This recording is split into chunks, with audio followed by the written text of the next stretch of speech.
Hi, I'm Arnie Skelton, and each week in this podcast series I'm going to offer you my top 10 tips on particular topics or themes that might be of interest to you as a teacher or manager or both.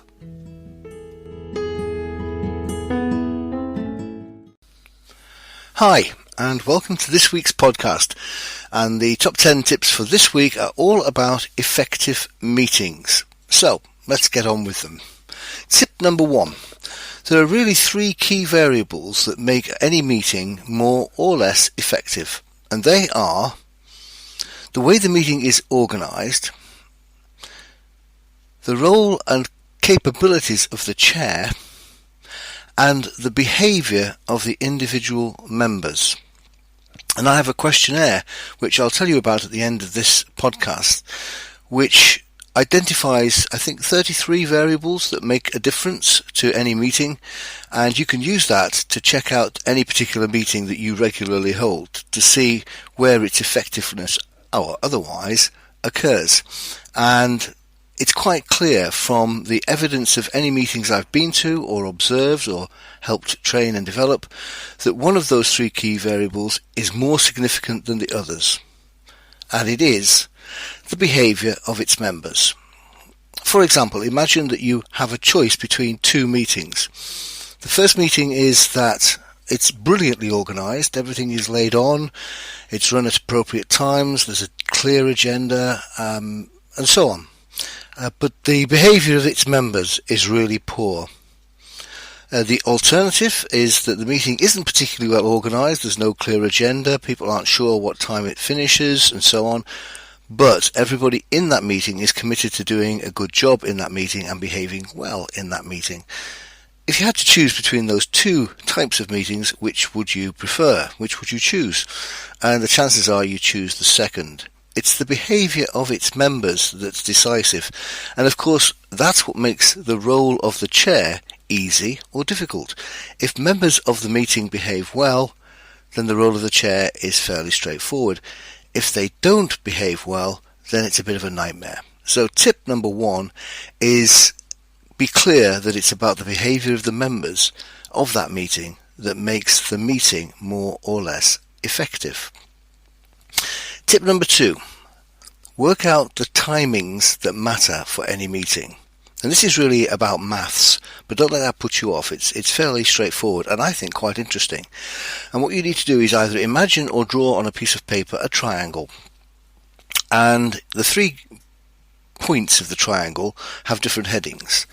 Point number 1 at the top, say, is length of meeting. Point number 2, let's say at the left-hand corner of the triangle, is number of items. And point number 3 on the right hand side of the triangle is length of each item. And whichever 2 of those that you decide, the third is an automatic consequence. Let me give you an example. Let's assume that the length of the meeting is 2 hours. Let's call that 120 minutes. And that you want to go through 10 items. Then 10 divided into 120 means that the average length of each item is 12 minutes. Let's suppose that you have 3 items on the agenda and that you want each item to have an allowance of, say, 20 minutes. Then 3 times 20 equals 60. You must allow 60 minutes for the meeting.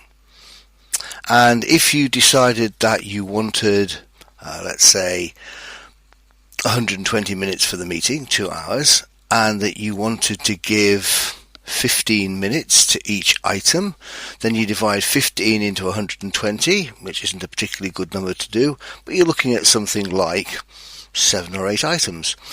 In other words, don't set a meeting up that doesn't acknowledge the dependency of one variable on the other 2. You can't say, oh, we want a meeting for 60 minutes, we want to get through 12 items, and we're going to give 20 minutes to each item. It's clearly impossible. Just do the maths. So tip number 2, do the maths. Tip number 3, people tell me that the most difficult thing for them, particularly if they're a chair, is when the meeting is in some way disrupted through negative or unhelpful behaviour. And I'm going to offer you now my 7-step intervention plan if you're in the chair and you have to deal with unhelpful behaviour. So these are the 7 key steps I think you should take. Okay, step number 1, recognise and think through the problem. Something's happening and you're in the chair and you can clearly see that it's not having a great effect on the meeting generally. Somebody is pontificating, the people are cross-talking, they're having little separate meetings, someone's pontificating, and so on. So you've got some negative behaviour in the meeting. What do you do? So having thought it through, don't dive in. Make notes if it helps. Think through what the problem is and how you're going to deal with it. Then tip number 2 on this, or step number 2 I should say, is choose your moment. Probably that's just going to be, in some cases, just waiting for the person who's dominating the meeting to pause for breath. But because you've done some thinking about this, you know what you're going to say. You're going to follow this model for a start. So step number 3 is use their name, which is a softener, and acknowledge their contribution so far. This is crucial. Start with something that's affirmative about what their contribution has been. Step number 4, use non-accusatory language. This is something I've referred to in previous podcasts. So you don't want to make the intervention a critique of them, in some way blaming them or criticising them, in some way putting them down. That's not going to help at all. Make it about you. Make it a problem of yours as chair. Say something like, I can see that, or I'm also keen to, or I need to. Don't make it about them. Don't say things like, well, you've already said that, or you're tending to speak too long, or you're going around the same point. All of that's accusatory language and won't help. So step number 5 is offer a solution. Simply means you say something like, so what I suggest is, again making it about you, not making it about them. So what I suggest is, step number 5. Step number 6, and this is truly important, seek the approval of the meeting or group for your suggestion. Say to the group, the whole group, how does that sound? Is that okay? And as you do so, break eye contact with the person whose behaviour you're attempting to address, and instead establish eye contact with the rest of the group. And step number 7, say thank you, and then bring someone else in by name. So this is how it would work in practice. Here's an example. You've thought about it, and you wait your moment, and then you say something like this. Harry, I know you feel passionate about this, and what you have said so far is really important. I can see there are others who'd like to come in too, so what I'd like to suggest is that I give them an opportunity to contribute, and then come back to you. And then I say this to the meeting generally, changing eye contact. How does that sound? I get nods of agreement. Great, thank you. So, Susan, I think you wanted to say something. And that's it. That's the 7-step approach to dealing with unhelpful behaviour. Okay, tip number 4. Have a code of conduct. This is obviously for regular meetings that are going to persist over a period of time. Something like your ground rules or your shared values, your behavioural list of do's and don'ts. It could even include a job description for the chair, and even for members of the meeting, so that there are some clear code of conduct requirements, and that the chair can then refer to this code when trying to intervene. So one of the things I think a code of conduct can say at its bottom is the chair has the right to intervene if any of the above items are not being met. Tip number 5. It's 4 letters. C, D, D, A. And it's the way in which any chair should work through any agenda item. Clarify, discuss, decide, act. Clarify, discuss, decide, act.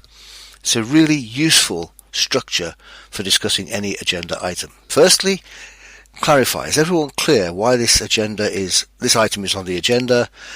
Is there anything about the item that people need to clarify? It's confusing or unclear.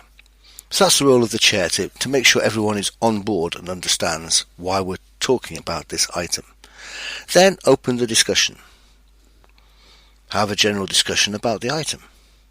Then bring the item to a conclusion. Make a decision. And finally, create an action plan that will put that decision into action. Simple. 4 key steps to go through. Clarify, discuss, decide, act. Tip number 6. This is the idea of having live minutes. One of the problems I think with meetings is that we have 21st century technology and we're still running them as if we were still in the 19th century. So one way in which we can make use of modern technology is to have live minutes. It's really helpful, I think, not to have the chair as the note taker. And by the way, taking notes is not the same as producing minutes. Notes are what you take live in the meeting. Minutes are what you produce after the meeting. So the role in the meeting is of a note taker, not a minute taker. However, if you were to connect a laptop for whoever is taking the notes and project the notes onto a screen, let's say through PowerPoint, then the note taker can take notes that the rest of the meeting can see. And if they were structured on a template that are going to eventually produce the minutes, then so much the better. So the chair is managing the meeting, and every now and then notes will appear on the screen, and the chair and the note taker can work that out between them. So the chair can say to the note taker, could you just make a note of that? Or the note taker is experienced and skilled enough to know when and where to take notes. But everyone can see those notes. And if they're structured into minute format, then at the end of each item, the chair can say, so are we agreed on those notes? And at the end of the whole meeting, if we're really cute, the note taker can press a button or save and then press a button and send these notes as minutes onto everybody's email address, so the minutes of the meeting are waiting for each member of that meeting when they get back to base. So how efficient would that be? And of course, it means that the people at the meeting agreed the notes of the meeting.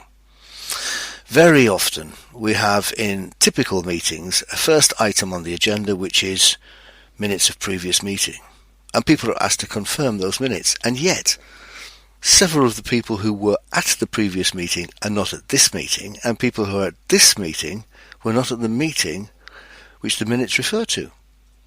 Whereas under this system of what I call live minutes, the people at the meeting get the chance to confirm those minutes there and then. So tip number 6, have live minutes. Tip number 7, consider the role of the chair. And I think there really are 2 key roles, a leader role and a referee role. The chair as leader runs the meeting, leads the meeting. He or she will usually start each item and offer his or her views. And very often the rest of the meeting simply fall into line behind that leader's lead. And very often the meeting is fairly quick and fairly decisive, but not particularly engaging. People tend to keep quiet because all they have to do really is ratify what the leader wants. So that's the role of the chair as leader. Very different is the role of the chair as referee. In this role, the chair's job is to manage the meeting rather than dominate the content. Very often that's called facilitative chair.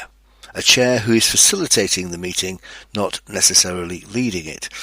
I very often am asked to come and facilitate meetings, often team days or strategic away days, where I know nothing about the content and have nothing to contribute about the content, and that's the whole point. The people in the meeting own the content. They're the experts. My job is to keep that meeting on track, to make sure that the key decisions are noted and made, that there's some clear ownership of who does what, it stays to time, and I deal with any unhelpful behaviour, just like a referee would do in some kind of match. Very different, the role of the leader and the role of the referee. And it's quite important, I think, at any meeting to be clear what the role of the chair is going to be. So tip number 8, it's another issue about role of the chair, and this is about ownership. It should be clear, and if it isn't, please make it clear, that the chair is simply managing the meeting and not being responsible for enacting any decisions made by the meeting. It's really unhelpful for the chair to allow a decision to be made without making it clear who in the meeting is going to carry that decision forward. If it's left empty and open, you'll find that many people in the meeting think the chair is going to make it happen. So I think it's really important for the chair in particular to clarify ownership. The chair is simply there to help the meeting move forward. The chair is not there to pick up and carry out any unallocated agreements. So the role of the chair for tip number 8 is to clarify ownership. And as a sort of consequence of that, as chair, make sure each item, when decided, is owned. And tip number 9 really follows on from the previous 2 comments. Not only should there be a clear role of the chair, but there should be perhaps a clear role and set of responsibilities for everyone attending that meeting. So I think it's quite helpful to have an R&R, roles and responsibilities, for all meeting members before the meeting, during the meeting, and after the meeting. Again, it's like a little job description. What's expected of members of this meeting? Nice and clear. And tip number 10, start and end the meeting on time. Most meetings have start times, but there's what I call often a start drift. If it's called for 10 o'clock, it very rarely starts at 10 o'clock. So people understand that and start to drift in at a later time. So it eventually perhaps starts at 10 past 10 when everybody's there. So people start aiming for 10 past 10 because they know it's likely to drift. So they become part of the problem rather than part of the solution. So a really good way of dealing with that is to say we will start at 10 and start at 10, so long as you have sufficient people in the room to make the meeting quorate, which means that's the number of people you need as a minimum to make the meeting legitimate. Start when you publicise the time to start. If it says 10, start at 10. And no going back. If you've made progress and somebody apologises for being late, don't go back to bring them up to speed. It was their choice. And we shouldn't be critical of people who don't attend on time. They may have other legitimate priorities that made them late. That's fine. Live with that. Just always start on time. And end on time.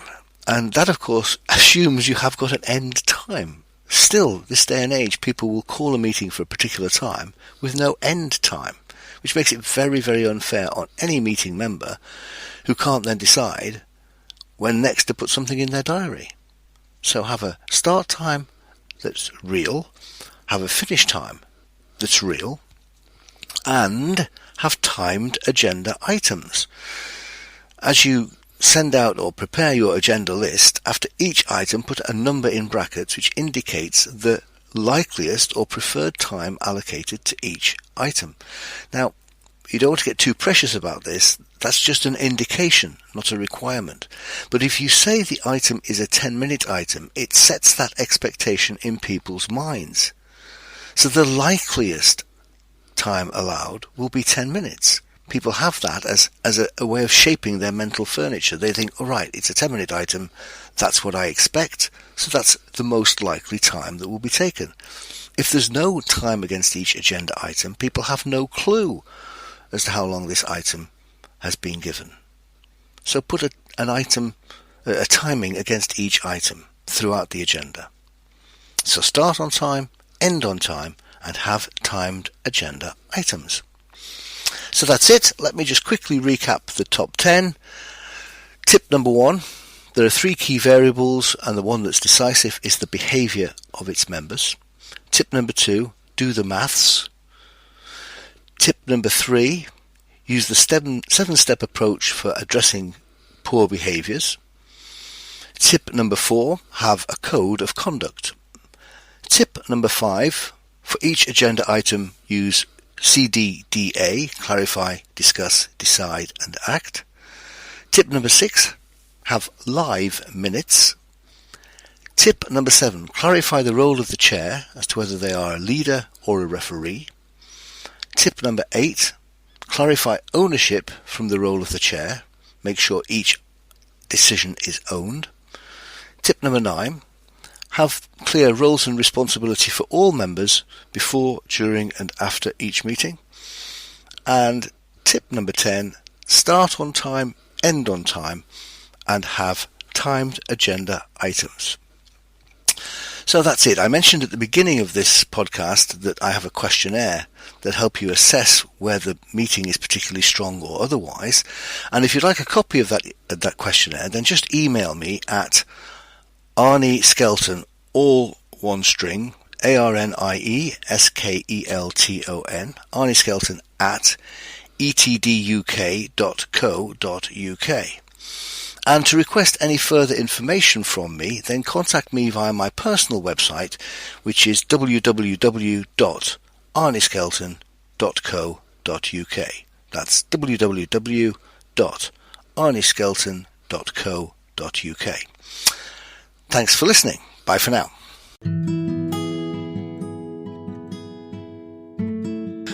Thank you for listening.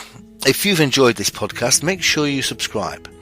You will still get the podcast for free, but you will also get an alert to let you know when the next podcast is available. And please recommend the podcast to anyone else you think might like it and benefit from it. Also, I'd really appreciate it if you could leave a review and any other comment, because they'll help promote the podcast series on the relevant platform. So, bye for now.